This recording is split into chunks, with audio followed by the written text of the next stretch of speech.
Tepat tanggal 17 Agustus, di hari Jumat itu, tahun 1945, jam 10 pagi, di Jalan Pegangsaan Timur, jangan lupakan, nomor 56. Nomor itu penting karena menunjukkan satu tempat tertentu. Kalau cuma jalannya saja, berarti, maaf ya, proklamasi berlangsung di jalan. Ini ada nomornya, nomor itu menunjukkan kedudukan tempat. Ini jalan. Jalan apa namanya, Pak? Kistu Kencana. Ya, Wisnu Kencana Timur, nomor 27, Masya Allah. Nomor 27 tempat ini. Kalau cuma Wisnu Kencana saja di jalan. Pertanyaan saya, kenapa tidak pernah dijelaskan dalam buku sejarah? Siapa yang punya rumah tempat yang nomor 56 itu? Jalan Pegangsaan Timur nomor 56. Rumah siapa nomor 56 itu?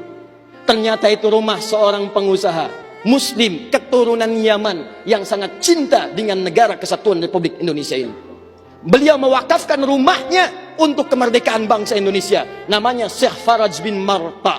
Mewakafkan rumahnya untuk proklamasi kemerdekaan Republik Indonesia. Insinyur Soekarno datang ke situ dalam keadaan masih lemas. Ada kemudian penyakit dalam tubuhnya, maka diberikan oleh beliau madu Yaman di malam harinya. Siang-siangnya sudah fresh, dalam keadaan yang baik, maka digelorakanlah kemudian di sampingnya ada Bung Hatta. Proklamasi sampai dengan ujungnya.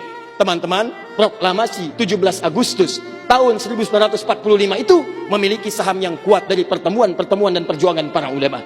Karena itulah teriakan takbir yang digelorakan oleh Bung Tomo dari Surabaya itu. Allahu Akbar, Allahu Akbar. Terjemahan takbir itu kalau diterjemahkan dalam bahasa Indonesia adalah Allah yang maha besar, Allah yang maha kuasa. Kalimat Allah yang maha kuasa itu negara kesatuan Republik Indonesia mengapresiasi dan menanamkan dalam undang-undangnya. Baca pembukaan undang-undang dasar.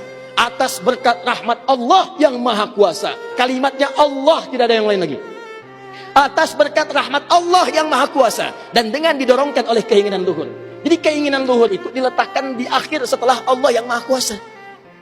Karena dari dulu itu memang punya keinginan luhur. Pengen merdeka, tapi belum dapat. Siapa kemudian yang mempercepat keinginan luhur itu? Allah yang maha kuasa. Atas berkat rahmat Allah yang maha kuasa.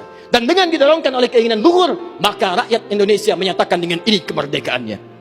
Dari situ kemudian jadikan sebagai sila dari 5 dasar sila ketuhanan itu. Ketuhanan yang Maha Esa, sila yang pertama. Siapa ketuhanan yang Maha Esa itu? Dalam pengertian kita, Esa artinya ahad. Qul huwallahu ahad. Ditafsirkan kemudian dengan perlindungan dari negara, pasal 29. Ayat 1 untuk dasar negaranya. Negara berdasar atas ketuhanan yang Maha Esa. Karena itu kalau di bumi Indonesia ini ada orang-orang yang anti Tuhan, ada orang-orang yang menolak ketuhanan, sesungguhnya dia sedang melanggar undang-undang.